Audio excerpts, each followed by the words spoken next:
Hello दोस्तों, स्वागत है सभी का आज की वीडियो में। दोस्तों आज है हमारा डे 3। 2 दिन हम कंप्लीट कर चुके हैं और हम ये 20 दिनों की सीरीज चला रहे हैं। इन 20 दिनों के अंदर हमें सारे सब्जेक्ट का रिवीजन करना है, हर एक टॉपिक का, और साथ में प्रैक्टिस करनी है बढ़िया करके। ठीक है, इन 20 दिनों में हम प्रैक्टिस पे ज़्यादा ध्यान देंगे क्योंकि एग्जाम में सबसे ज़्यादा जो फ़ायदा पहुँचाएगी वो आपको प्रैक्टिस ही पहुँचाएगी। ठीक है, तो इसीलिए मैं तुमसे बोल रहा हूँ रोज़ कि ज़्यादा से ज़्यादा मिनी मॉक लगाओ, ज़्यादा से ज़्यादा प्रैक्टिस सेट लगाओ।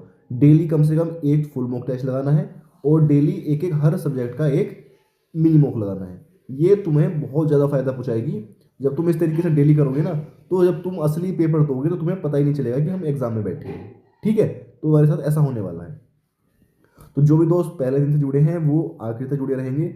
अगर तुम शुरू से लेकर आखिर तक जुड़े रहोगे तो ही भाई तुम्हारा फायदा है। अगर तुम बीच में छोड़ के भाग जाओगे ना, तो फिर तो वही बात है, फिर सिलेक्शन में भूल जाओ। ठीक है, सिलेक्शन उसी का होता है, मैं तो हमेशा कहता हूँ, जो इसका अंत शानदार होता है।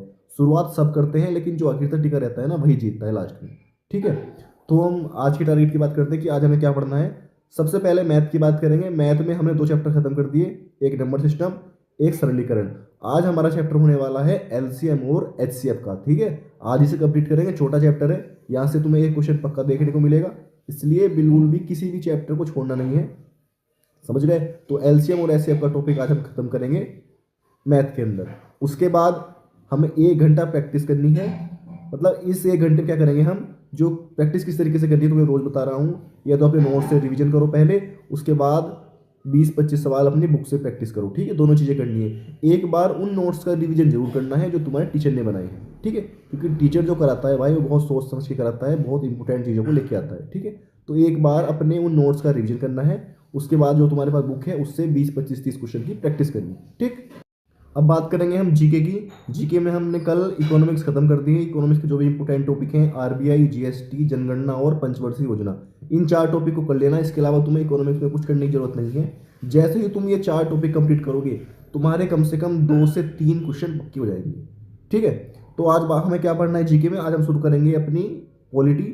पॉलिटी के अंदर आज तुम्हें थोड़ा पढ़ने के लिए मैं ज़्यादा दे रहा हूँ। आज तुम्हें मूल अधिकार और नीति निर्देशक तत्व, यानी कि अनुच्छेद 12 से लेके अनुच्छेद 50 तक, तुम्हें 51 तक तुम्हें आज पढ़ना है। अगर तुमने आज ही दोनों चीज़ें पक्की कर ली तो कम से कम भाई अपने तुम 2 नंबर पक्के करने वाले हो आज ही। 2 क्वेश्चन यानी कि 4 नंबर, क्योंकि मूल अधिकार और नीति निर्देशक तत्व से, डीपीएसपी से क्वेश्चन गारंटी से आएगा 100%। ठीक है, तो इन दोनों टॉपिक को पूरी पॉलिटी के अंदर सबसे जो इंपोर्टेंट टॉपिक अगर कोई बताए तो वो मूल अधिकार और डीपीएसपी ही होता है। तो इन दोनों टॉपिक को भाई बिल्कुल घोल के पी जाओ आज। समझ गए? उसके बाद अगर बात करूं मैं